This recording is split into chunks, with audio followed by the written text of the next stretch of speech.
It's Amaritis, and I look after communications at NIAG Asia Pacific. Thank you very much for joining us today. The committee believes that education is key to your using iMIS to its full potential, which is why we're continuing to offer you these online events as a supplement to our in-person events. Today's presentation, SQL Do's and Don'ts, should run for about an hour. We'll have a recording available on our website at www.niagap.org a little later this week. You can also find all of our presentations from last year and a whole bunch of other great content here too. To access content, you will need to be a paid-up member. If you're a member but don't have a login, please email me at membership@niagap.org and I'll arrange one for you. If you're not a member and would like information on how to join, please visit our website, www.niagap.org, and click on membership along the top navigation. Membership starts from as little as 190 Australian dollars and covers everyone in your organisation. Right now we have all the lines on a global mute to avoid any background noise. If you have any questions, you can type them into the questions pane located under the PowerPoint presentation screen, and we'll work through any questions at the end of our presentation. So our presenter today is Doug Morris from Computer System Innovations. Doug founded Computer System Innovations in 1991, and from the beginning CSI has focused on the not-for-profit community, working with both small and large organisations. Doug has spoken at various conferences throughout the world, including Australia, Canada and the UK. He's a former international iMIS user group board member and currently serves on the NIAG Asia Pacific Committee, where his focus is on events and training. Prior to CSI, Doug earned his Bachelor of Science at the University of Illinois and spent several years with a Fortune 100 company where he was a system improvement engineer. I'll now turn over to Doug. Thank you, Doug. Thanks, Lisa. Appreciate it. We're going to be covering SQL do's and don'ts. I'm going to try and talk slow because some people say I have an accent, which I don't agree with. The good news is it is just after 7:30 p.m. on Monday here in the States, so I get to enjoy a beer while I watch my webinar. So here we go. Ready? You might have met me already, but if not, you probably want to know a little bit about me. I started selling iMIS back in 1992. I'm curious what happens here. I asked Lisa to adjust my PowerPoint slide, so she might have added some comments in here. Oh yes, she did. There's one. So I'm apparently old. I was programming originally way back when I was in my second year of high school. And so, yes, I guess I'm really, really old. Today, though, I'm the CEO and founder of CSI, and what that means is I attempt to run CSI. There's about 20 people here. I'm the architect of our products. I'm also the guy they go to when no one can figure it out, and I go, come on, this can't be that hard. A little bit about me. I live in the boring suburbs of Chicago, Illinois. I still have a wife. She's under contract way back when, before my mom passed away. I'm pretty sure she paid my wife some money and made her stay with me because those of you who have met me, you know I'm not the easiest guy to hang around with long term. And I've got two kids, one who has just started driving and the other one who focuses on driving me nuts. So that's a little bit about me. Here's what I'm thinking right now. I'm thinking that you already know how to get into SQL Server Management Studio, so I'm going to be talking about things today that I assume you know. I am not expecting you to be a SQL expert, but I do expect that you know how to get in there. If you don't know how, that'd be a great question for the NIAG listserv or your DBA. So if you can get into SQL Management Studio, that means you have a basic understanding of SQL. And you promise not to give me a hard time today. So those are kind of the core things where I'm thinking. Let's get going because I got a lot of slides here. So, hey, what's SQL and why is it good? You know, you've heard me. It's SQL, just like that term, and it stands for Structured Query Language. Ultimately, it's the language that you write in. Those commands go over to your SQL server. It decides what to do with them. That might be generating output. That might be computing something. It might be changing data. It all happens on the server, and then you're given a result set or told, you know, good or bad. SQL Server is a transactional database, and that's a really good thing. We're going to talk about that, but ultimately what a transactional database allows you to do is not commit the transaction until the entire, say, block of transactions is done. So if I were to go and edit my record in iMIS and maybe change my email address and where I lived, that's at least 2 tables in iMIS that need to be updated. And if SQL was writing the data and the power went out and it had not written my email address change but had written my home address change, when the SQL Server came back online, it would roll back the changes as though nothing had happened. So in theory, you never get half a transaction. In the old days when I started programming, you had to be real careful because it was very easy to only do half the work, and then something would go wrong, you'd get an error, and there was no way to undo what you did because you wouldn't know where you were. So once again, the title of this session, right, SQL Do's and Don'ts. So we're going to start with some don'ts. And the first and foremost, I don't want you ever touching an iMIS table. You don't want to go and add a new field short of adding it through a user-defined table. You don't want to go in there and say, I want to change the type. I don't want it to be a text field. I want it to be a date or a time field or a numeric. You don't want to do that to any built-in iMIS field. As much as it pains you, you don't want to change the size. You might have a field that's 10 characters long, and you really want it to be 15. That's too bad. And then guess what? I will tell you, we've done that at CSI. We have a customer that has a GL account number that was just too long. It's a real pain in the butt when you go to upgrade because iMIS is going to shrink that data down and you're going to lose everything. So you have to back it all up. So really don't do it. Don't add an index. And if you know what an index is or don't, it's what kind of tells SQL, I'm going to be searching on this field or I'm going to be linking to it. I want you to do some magic behind the scenes so things are much faster. iMIS has lots of these indexes out there, and the problem is that if you add more, you can cause performance issues.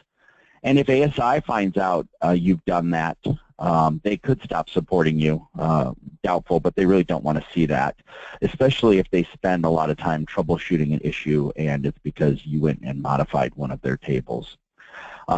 And if you do make a custom index, you sneak it in there and life is good, it's going to be blown up during an upgrade. It's going to go away, so you're going to need to add it back. And last but not least, don't delete tables in iMIS. You may think a certain table is not important, but you would be surprised what can break. I was just talking to a peer the other day, and they had one of their clients deleted the appeal table in iMIS and couldn't understand why they weren't able to enter any gifts anymore. So they, of course, did not tell them that they deleted that. So you also want to be careful when you're updating data in an iMIS table.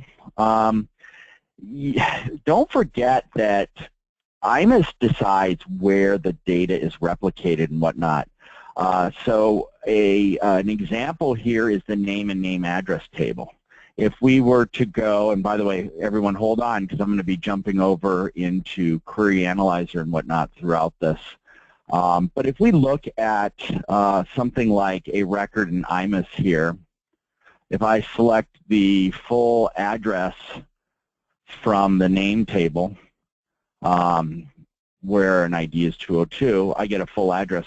Don't forget, if I were to just update that field, it also exists in the address table. So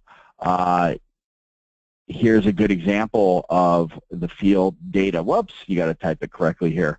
I guess we need a where. Sorry. Maybe I should have stopped before I had that beer. Here we go. From name address. So don't worry, I've got most of my other scripts saved, so I won't make these same mistakes. So there's an address, and it exists as well in the name table. So this is important. If I were to go and just try and modify the full address field in the name table, I would be missing the fact that it also exists in the name address table. It also could exist in an orders table and whatnot. So be careful of that stuff. And most importantly, when you're updating data in iMIS, you could wipe out everything, and that might include your job. If you go and you delete an entire table in iMIS and everything's lost, you know, eventually they'll figure out you did it. But if you have to touch the data, let's talk about some of the do's. Lisa said about the NIAG membership. The best part about the NIAG membership to me is the NIAG listserv. And you can use that listserv for help. You can ask questions out there. And in fact, I'm going to go through a couple slides to make sure you know how to get on there. Make a backup. And I got a little asterisk there. And we're going to talk about what making a backup is and some of the risks that are involved in that.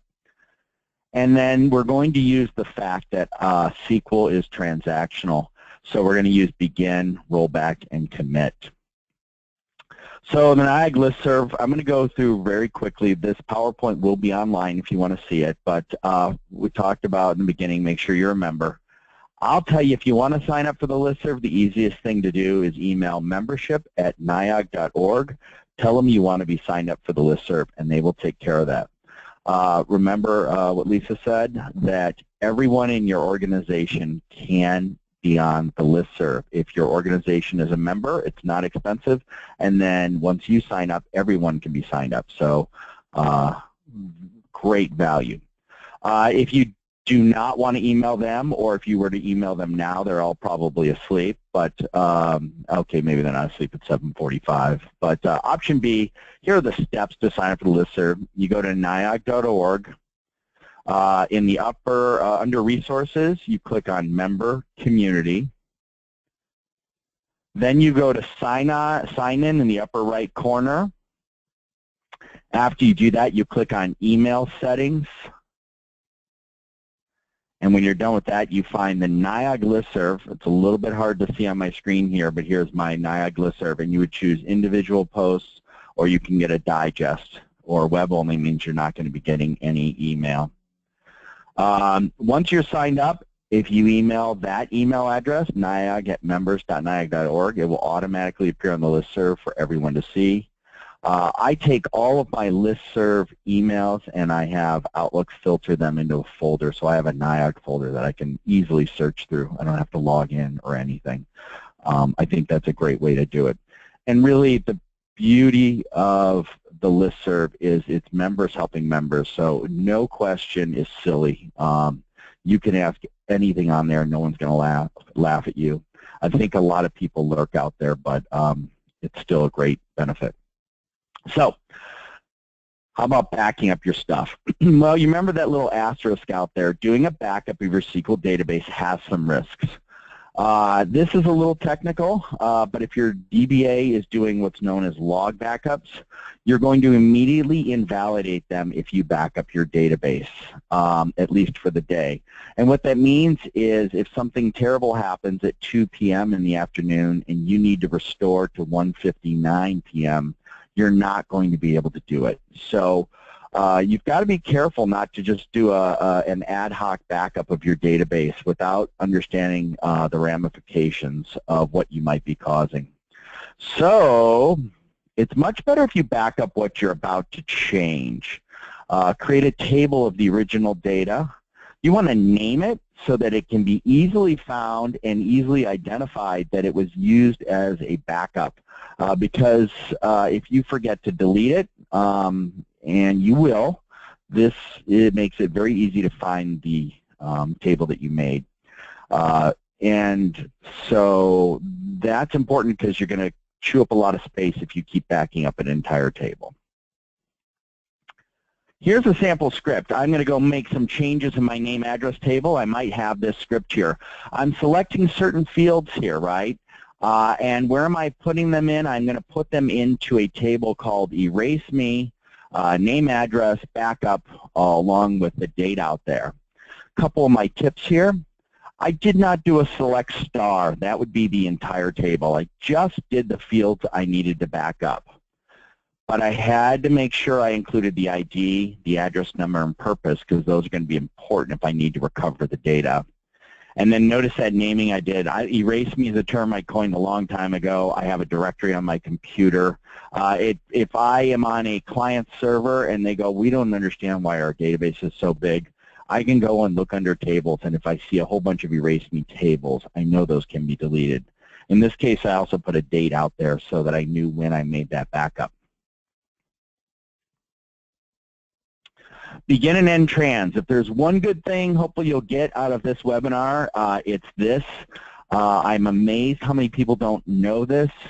We have a rule here at CSI. You can and will lose your job if you do not do a begin and end trans, especially on a live customer database. So going by the fact that SQL is a transactional database, we're going to use this to our advantage, and we're going to do some cool things with begin tran, commit tran, and rollback. One of the things to remember, and this is going to make sense in a minute, is that while you're waiting to decide if you're going to commit your changes or roll them back, the table is locked, okay? And so don't mess around too long. We'll talk about what that means in a minute. And if you go to close out of your query window and it says, hey, you have uncommitted transactions, you're in a lot of trouble because you probably don't remember when you first started the begin trans. So you're going to need to roll everything back. And that's going to be very upsetting because you've probably been, you've got a bunch of transactions not committed and you don't know what you've done and haven't done. So here's an example. You are working late at night and you just need to change the spouse to Mary, and you type a quick update name demo, set spouse to Mary, and you get back this lovely message that I've seen before. You go, oh my gosh, I have just updated every spouse in the database to Mary. But the good news is I started with begin tran here. And by doing that, SQL started a transaction. So right now, when I'm going, oh my gosh, I'm in deep trouble, the name demo table is locked. No updates are occurring in iMIS right now. But I realized my mistake. I can type rollback tran, highlight it, and execute it, and it's going to undo my entire disaster. I have just put every record back to the way it was. So I'm taking advantage of SQL being a transactional database.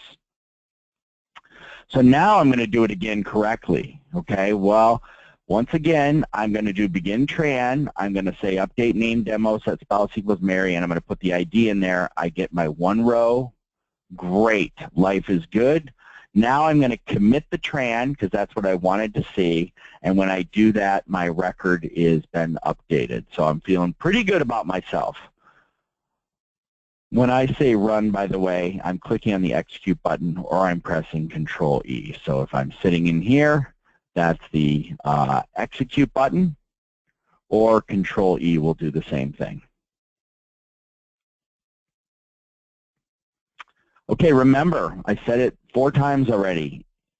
If you have not immediately committed or rolled it back, you have locked the table. iMIS is going to sit there. So it's going to stop working for anyone else out there. They're going to hang, they're going to hit save, and the little hourglass is going to come up.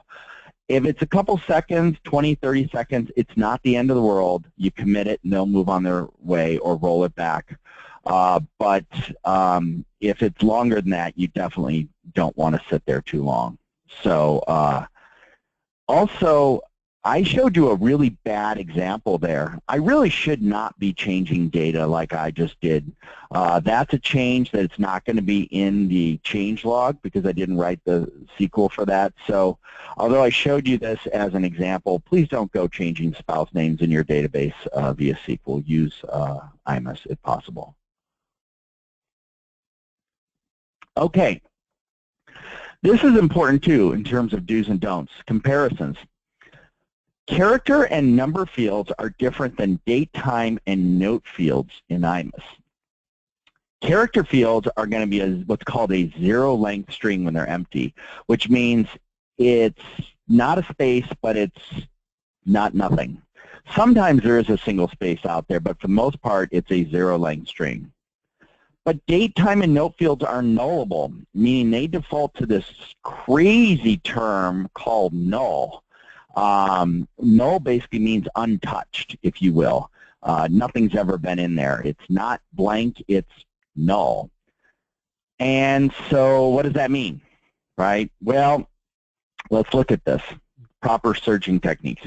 Here I am doing a select from activity, and I want to see where the activity type is blank. So I'm going to do a less than or equal to quote space quote. If I need to find every activity record that has a blank transaction date, I can't say equals null, I say is null. I think, Microsoft didn't create SQL. I think it was Oracle and Sybase and whatnot way back when. I think they did this just to make it confusing for people. Rather than allowing you to say equals null, they said you got to do is null. You know, that was some programmer that was being just in one of those moods that day. But now we're stuck with it. Here's selecting from activity where my activity type is equal to something, dues. And then here's a fun one we're going to talk about in a minute. Here's selecting everything from the activity table where a transaction date is less than today's date. And we're going to talk about that in a minute. But let's go back to the null thing, okay? Remember, it's never been touched. It's not really blank. It's just different. Take a look at this. Here's a query where I said, I want to know how many records in the activity table have an effective date less than January 1st, 2012. And it says, okay, no problem. There are 19,914 records. Now I went out here and I said, tell me how many are out there, and I'm going to use this cool little thing called isNull, and I'm going to put the same date in there, and it says 32,918 records. What that means is, if I were to subtract these two, that's how many records would have a null activity date. So if I'm comparing against null, null isn't less than or greater than everything, it's just null. So it's excluded from this search, which maybe you want, but probably you don't. Do you want the effective date of null to be considered true or false? I hope that kind of makes sense. So if I don't use that, SQL is going to ignore the records that have a null effective date. And if I do use that, it says, if this field is null, then return this date. So notice the syntax of is null. It's is null, the field I'm looking for, and then what I want it to be if it is null. So this says, if effective date is null, return 11-1900, which obviously is going to be less than 2012-0101. So this is a search, when you're looking at dates, that I recommend you strongly consider. Don't write your SQL like that, because you're going to ignore all the records that are null, which once again, maybe you do want to do that, but I doubt it. A little more on nulls, okay? Remember I said you can't say equals null. Here's how many records in my activity table where effective date equals null. No such thing in the SQL world. You have to say is null. So notice I get 0 where I say equal to null, and I get 13,004 records when I say is null. Also, when I'm searching a note field, so I've been talking about dates, our note fields in iMIS, name note, if you will, activity note 2. These fields you need to use the word like, or the function like, if you will, and if you need to search in them. So they don't act like, I'm going to show you some of Conrad's cool little SQL functions here at the end, but please remember that you're going to need to use the term like when searching on notes. Really, we want to start getting away from using notes. They're hard to search on, although they allow a lot of data to go in there. They're hard to search on. You got to remember they're nullable and all that fun stuff. So on that note, if you will, you can always convert the field to a character field. You want to stick to a max of 8,000 characters. In this case, it's actually going to convert that note field into what's known as a varchar. It will now be a non-nullable field. So you can then use that just like a regular field without worrying about nulls. So kind of powerful there.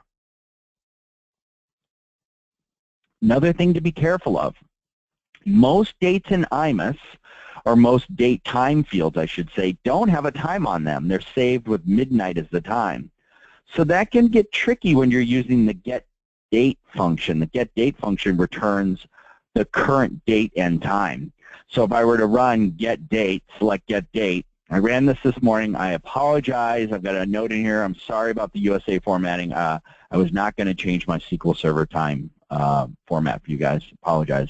But here I am this morning on July 11th, and you can see getDate. Well, I guess I was doing this afternoon at 2:43 in the afternoon. It's doing that. So if I said, give me select one, meaning show me one, where the current date is greater than or equal to today's date, it comes back with nothing. So what it's already saying is, hey, Doug, I consider this to be midnight, and that is older, it is less than the current getDate, because the current getDate has the time on it. So you want to be real careful about this, because this is something when you write your SQL, you're not going to think to test for today's information. And that's bad, because what you're going to find out is suddenly your counts are always off at the end of the month, because that's the day when everything should be matching and it's not. So what you want to do in this case is when you're writing SQL is say cast getDate as date. So I'm just turning into a date, and when I run it like this, it says, well, if I look at July 11th and I convert today's date and time into just a date, it is also July 11th. So then they will suddenly match. So that's a great way if you're going to be comparing with today's date. You want to do something like this and strip off the time. Once again, there's my official apology about our USA date formatting. So hey, one of the things we talked about in the description is creating a SQL view. So a SQL, in SQL, a view is basically, it looks like a table, if you will. In fact, it can be multiple tables, right? It acts just like a real table. It can even be updated and data can be deleted, which is often bad. Some people still have trouble understanding what a view is. So I've got this concept that a view is kind of like a house. And I'm going to look in the window of my house, and what I'm going to see, depending on where I look, is I'm going to see a little bit of the bedroom, but that opens up into my living room, and then just behind that is my kitchen. But I can't see the whole bedroom. I can't see all of the living room, and I can only see a little bit of the kitchen. A view is like that. It can be a lot of data from one table, a little data from another table, and so that's kind of what a view is. And in the iMIS terminology, if you're on one of the later versions of 15 or 20, you're familiar with the business objects, which you deal with when you write IQAs. Those are SQL views. They actually are. And you can create your own business objects that can be created from either a table or a view, and then that becomes a view. So if you think about it, a view can be of a view. So I can actually make a view that looks at another view. I can actually build on views. I would recommend you not nest them too deep, but we've had customers that create a core view, if you will. So maybe it's all of their membership data, and then they make other views off of that view, because I know my membership data is core. It has all the records I need in it. And if my formula for membership changes, I only need to change one view. So that's a powerful thing to do, to create another view that uses another view. Just don't go 20 layers deep, because SQL gets a little upset about the performance. So why do you want to create a view? Well, they make reporting so much easier. In addition, if you're an IQA and you're linking the name table in twice, for instance, to bring in a company record as part of something, that makes it much easier and cleaner. I also like it that it pre-links the tables into one, so that if I've got end users that need to be reporting because I don't want to be writing queries for them, I can give them custom business objects, which really are just accessing my new views, that do all the dirty work for them. But they can also have calculations in them. They can have SQL functions. They can have logic, so if this, then do this. They can do cool data manipulations, turn March 3rd into, well, look at that, there's a little bug in that, into March 13th. I guess it could automatically add 10 days into it. And they can, like I said, they can be used by all your staff, which makes your reporting way more consistent because you're making sure they're getting the right data. But SQL views can be bad too. Your end users can't see what's inside those views unless they have access to it. So they don't know what criteria you're using. They don't know what calculations are in there and other stuff. If you do them wrong, they can be slow and slow down your SQL server. You kind of have to know a little bit about SQL. You don't want to do a select star. That means return all fields from a certain table. You should document them. And you got to maintain them. So things do change with upgrades, so you want to be aware of that. Here are some best practices for a view. Name them well. I start most views with V and then the abbreviation of the organization. Or if it's CSI doing it for you, it's going to be VCSI. Put your comments inside the view. You could win the lotto. Think about the next person that has to look at your view, and they should know what's going on. Think about what might change down the road, member types, etc., that can and will break your views. Never do select star, I've said it before. And always save the script on your network server and make sure it's backed up. Don't just save the view on your SQL server. More best practices, drop and recreate rather than editing on the fly. Do not ever duplicate a field. Use aliases when you're typing to make it quicker. And don't forget you're going to need to grant some permissions or it's not going to work in iMIS. So let's go create a view. I need a list of our current members, and I also need to know what their organization, the record they're linked to, what the city and state is. And current members are members that are the M member type with a paid through greater than or equal to today. So right there is a great reason why views are powerful. In iMIS, I can go and make anybody whatever member type I want. But changing the paid through date's a little harder. And so a lot of times we forget to look at the paid through date. And so I can make a view that automatically looks at the paid through date so I don't have to worry about my coworkers doing a list of current members and forgetting to look at paid through. But I just made my first mistake. And for bonus points, if you can think about what's wrong with what I just wrote on here, go ahead and type it in the comments and we'll award prizes later. I'll even talk about it in a minute. Here's my cool view. Basically, I'm calling it V current members with organization, city, and state. Here are my notes about what's going on. Notice I've put these comments inside the view, not outside of it, so that they're saved. I actually have my initials in here and the date and time that I wrote the view. Notice I did do the Aussie date format. Here are my fields. I can alias my fields. Here's my cool little join where I'm bringing in the company record. I'm making sure I did a left join because maybe not everyone's linked to a company. Here's where I'm going and saying where the member type is M, and that's my first mistake because what happens down the road when we decide to add a new member type? That's going to be a problem because my view, no one knows what it does. It's Doug's magical view, and all I know is it knows the current members, and it's not working now that we added a new member type. And then here's my second mistake. I'm doing the is null like a good boy, but I forgot to strip the time off of get date. So here's a cool workaround. You can go make a gen lookup table in iMIS, and this one I just called it CSI member types just so that all of my custom tables would stay together. And in there, I put in what my current member types are. So my member types actually are M and CM. Those are the people that I'm considering real members. And I can put whatever I want in the description or expansion. The code is the important side of things. And then here's, I'm adding the member types table, joining it in, and saying that that has to match what I'm searching on and reference the table. And I'm going to then take out this code that hard-coded in the member type.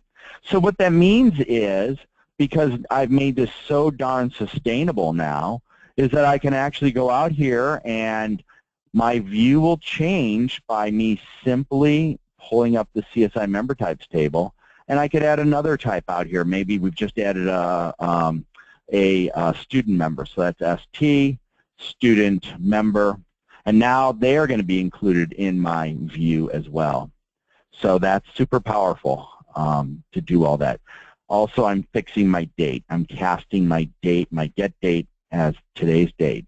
Real simple mistake to do, to forget about that. And like I said, the only time you're going to notice it not working is on when the day matches today. And by tomorrow when you go to check it, it's going to magically work again. So it's one of those things that will drive you nuts. Bad news for all of you. I can tell you this from selling iMIS for way too long. You're going to forget you have that gen lookup table. So even though you made it sustainable, you're going to forget that it was out there, and someone's going to come to you in a year or 2 years and say, how come it's not pulling all the member types? And you're going to go look at your view and went, oh my gosh, it looks at a lookup table, and even though I documented it, no one looked at my documentation. So how about some other common views that you might want to do? Well, I know everyone loves linking name and name address tables together. Here's a sample view that is going to give me ID, member type, full name, last first, first name, and last name, as well as my main address, and then my home address if it exists. Notice I'm doing an is null on each of those home addresses because it may not exist. And in that case, I want to return a space as the field and not null. If I didn't have is null in here, what you'd see when I ran this is I'd have home address out there and it would say null when the person didn't have a home address. Now it's just going to say blank. Here's my joining in my fields. Left join means I'm going to join in my home address, which may or may not exist, so I have to do a left join on that. You can also do the left join this way. So I did it 2 different ways for you. These slides will be available. You can experiment if you want to make your own view like this. I'm linking back to my member types table. I fixed my cast date. Notice I also have documented my view up here. I like to do this drop and create view up top. The first time I run it, it's going to give me an error and say I couldn't drop your view. It doesn't exist. But that's okay. After that, it will remember. Another thing that's a little bit hard to see in here is something that I have way down below. I'm going to show it to you. I have this fun little part here. That is granting the select on the view to the iMIS role. If I don't do that, it's not going to work real well in iMIS. Actually, the sad part is it will work probably when I'm a manager, but it won't work for my members. So I'm sorry, my coworkers who are not managers. So don't forget to grant the permissions as well. So some do's, right? So just recap real fast here. Important do's. Don't forget about NIOG. Don't forget to back up your data. Back it up on the fly, if you will, and don't back up the whole database. The begin, commit, and rollback. Please use that on every update. I use it on updates to my test system because nothing is worse than ruining your test database and having to restore it. It's a bunch of time out of your day when all you had to do is do the begin tran. Add comments to your stuff. It may be very clear what you're doing to you, but the next person coming along or you in a year aren't going to know what's going on. Assign read-only permissions. That was this. That is saying grant select, meaning the only thing you can do with this view is select data from it. It's basically read-only. Use lookup tables. Watch out for your nulls. Watch out for dates with times on them. Some of the don'ts. Don't make a full backup of your database unless you're sure it won't cause issues. not to get in SQL, but if you are in simple recovery mode, which is a thing where your transaction logs automatically self-truncate, then you can make as many backups as you want, but you have to be in that. Don't hard code values in your views if possible. Try to avoid putting anything in there that is hard coded. It's going to come back to haunt you, and they're going to look at you down the road and go, why did they put M in as a member type? Because you're going to go restructure your member type someday and everything's going to break. Don't change any tables in iMIS. Don't edit your view by right mouse clicking and choose modify. So don't be going in here and finding your view and going out there and saying design. I wrote modify. You know, you don't want to be going in there and doing the editing here, okay? That's not a good way to do it. You know, it's just a mess. Just don't do that. Do it in SQL if you can, because you're going to be able to save this script, and then if someone goes in and erases your view in SQL, you actually have it backed up on your server. Very important.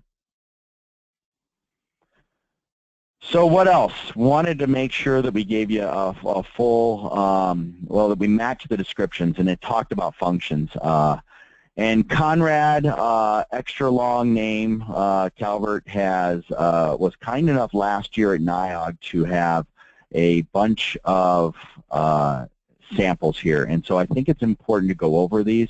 They're SQL tips and tricks, if you will, to allow you to make your views really rock, and I need a closing paren on there. Put that in the comments. Changing date time to characters. You can use this use the convert function, choose how many characters, and then online, these different codes are what change your output.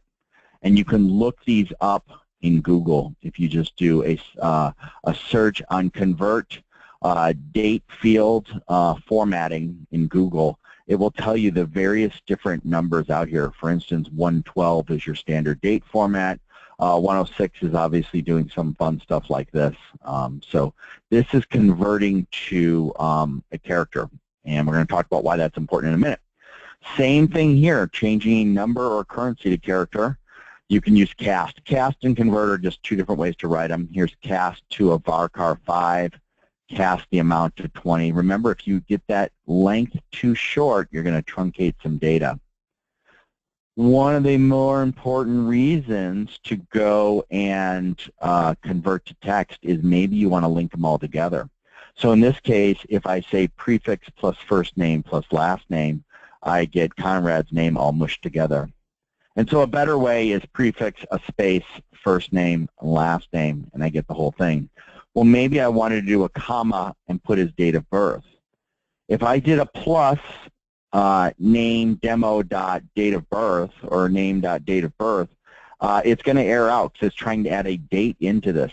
And so I need to convert the date into a text or a varchar, and then I can add it right in there. So on the fly, I could go and say something like, look at this, we're changing it right here. We're going to add a comma and a space, and then we might say plus convert varchar 12 name dot, birthday, comma 112, something like that. That's legit to add in the birthday, and then we'd get Conrad showing his birthday. Conrad, I think you might even be on the phone, so I'm gonna earn some points with you here. Let's say you're going to be born on January 1st, and let's say you're 19. I don't want to embarrass you with too early. I'll do 75. I think that's being pretty nice to you. So let's keep going. That's what you'd get in that case. Replacing, and notice I said varchar fields only. This replace function is not going to work on a note field. So in this case, we are replacing in the description field, we are looking for CPD and changing that to continuous professional development. We actually have a little test here at CSI that we give people to show them how to break apart a name. into different things, but here's a cool thing. Sorry, Conrad, I made this one up myself if you're on the phone. My description might be Doug is very cool. My left 4 characters are Doug. My right 9 characters are very cool. And starting at character 6 and going 2 characters over is the word is.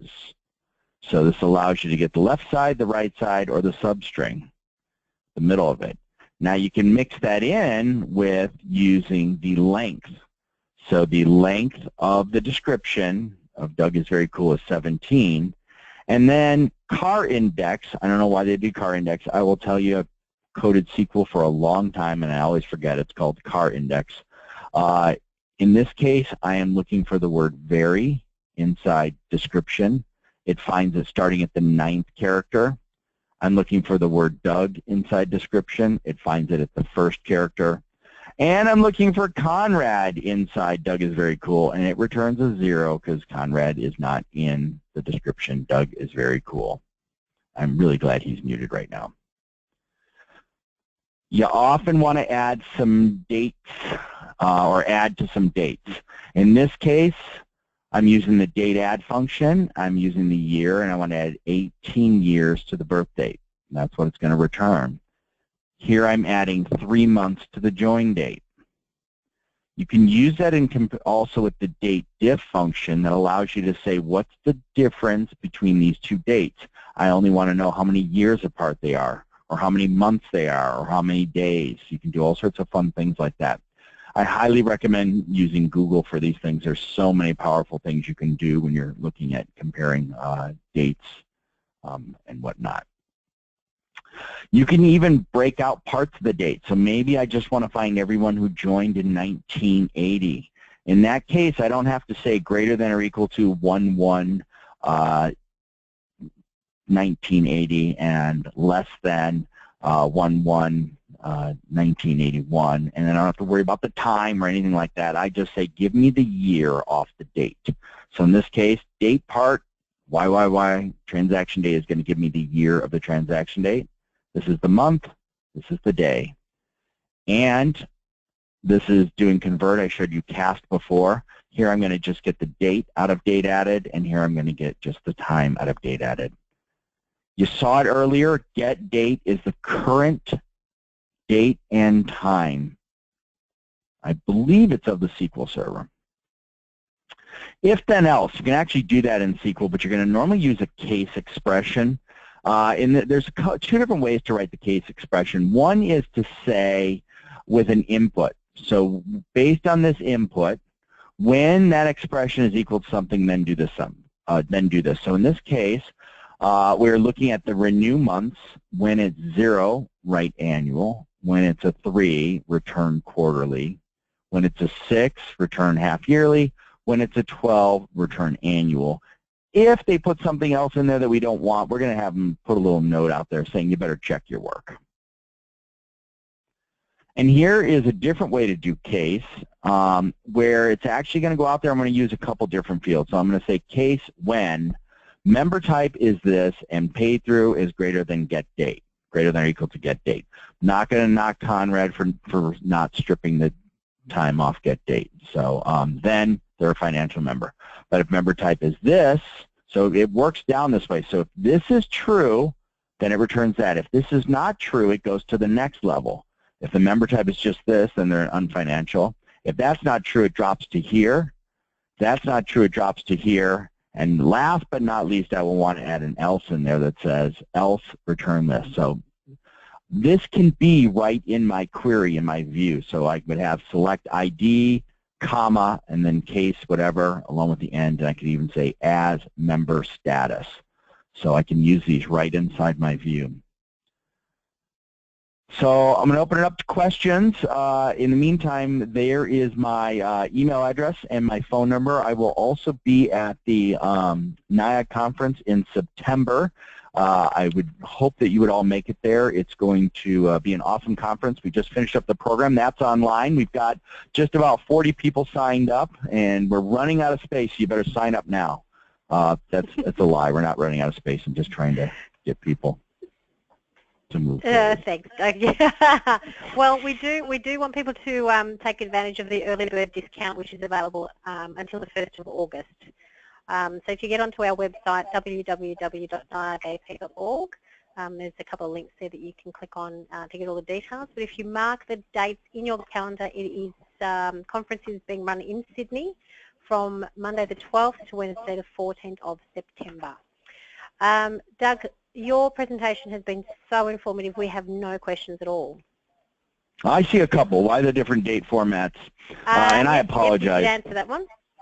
Yep. Yeah, I apologize there. I tried to make them all normal, but SQL normally is going to want the date format in something like this. It's going to be date, so it's going to be different for you guys, but in us, it's going to be date. Maybe it's the same for you, month, and then day. Guess there's not 31 days in February anymore, are there? Got rid of that. So something like that. So that's a clean way to do it. I'm sorry, SQL's smart enough that it allows me to type dates in any format I want. Since I'm using date format here, well, I'll do an Australian date format for today. It would be just like this, and that's a legit date format as well, as would be this. So I apologize about the confusion. There's just a lot of different ways to do it. Let's see, I think it would go 7-11. I think that's correct. Fantastic. Thank you, Doug. All right, so seeing as we don't have any more questions, we'll finish up now. So thank you, everybody, for joining us today. As I said, we will have a recording of this presentation on our website a little bit later on this week, and we'll also have a copy of the presentation as well. So thanks again for joining us, everyone. Have a great day.